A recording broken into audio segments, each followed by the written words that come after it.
Friends, did you ever realize just how easily food can get in the way of a marriage? I hadn't been aware of that until Haley and Daniel shared a little bit about their story. One day they were back here in town in Knoxville, and of all things, they were watching one of those Guy Fieri cooking shows. And Haley was really into it. And Daniel might have been into it, but he was a bit distracted on that particular night. You see, he had a ring in his pocket, and he had a question that he wanted to ask. So he was trying to convince Haley to go outside with him. So after the umpteenth time that Daniel said, "Let's go outside," Haley snapped. She says, "No, I want to see how these lobster rolls end up." And of course, eventually she did say yes. Well, actually, I was told that you actually just took the ring without saying yes. But she's here today, so Daniel, I think it counts.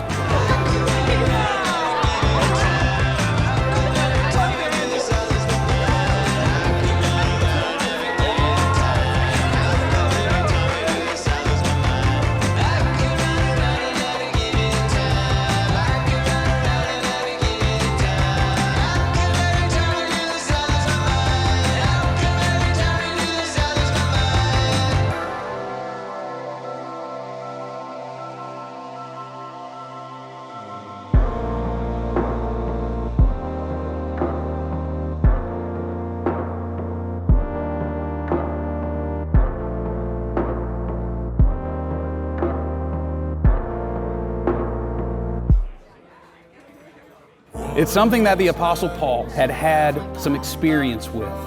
Not with a marriage per se, but just with relationships in general and how food can get in the way.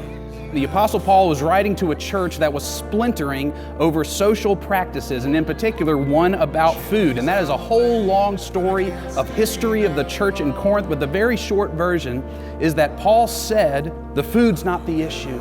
The issue is whether you consider another's well-being more highly than your own.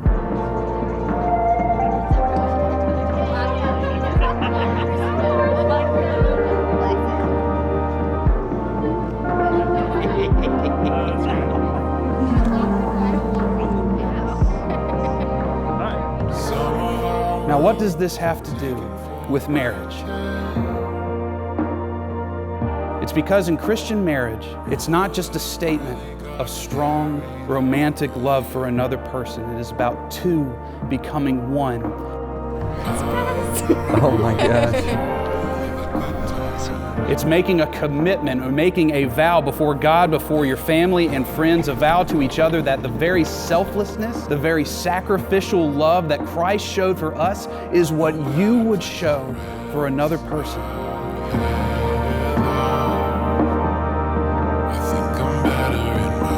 And that love comes no matter how familiar we may be with each other's flaws, with each other's shortcomings. In fact, that love only deepens the more that we are known.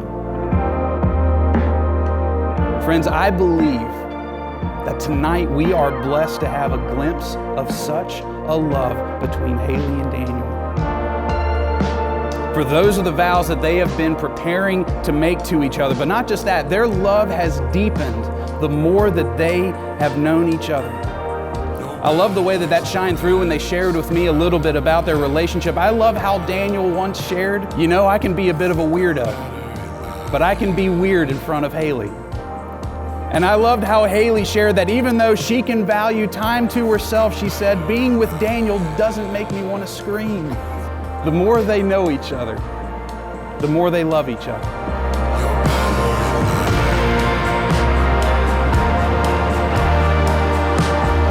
That's the way that God loves us. Intimately, deeply, knowing us fully, even knowing all of our faults and failures. Christ puts our well-being above His own, giving Himself for us.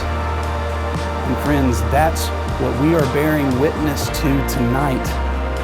That's what is being testified to in the vows that Haley and Daniel are about to take.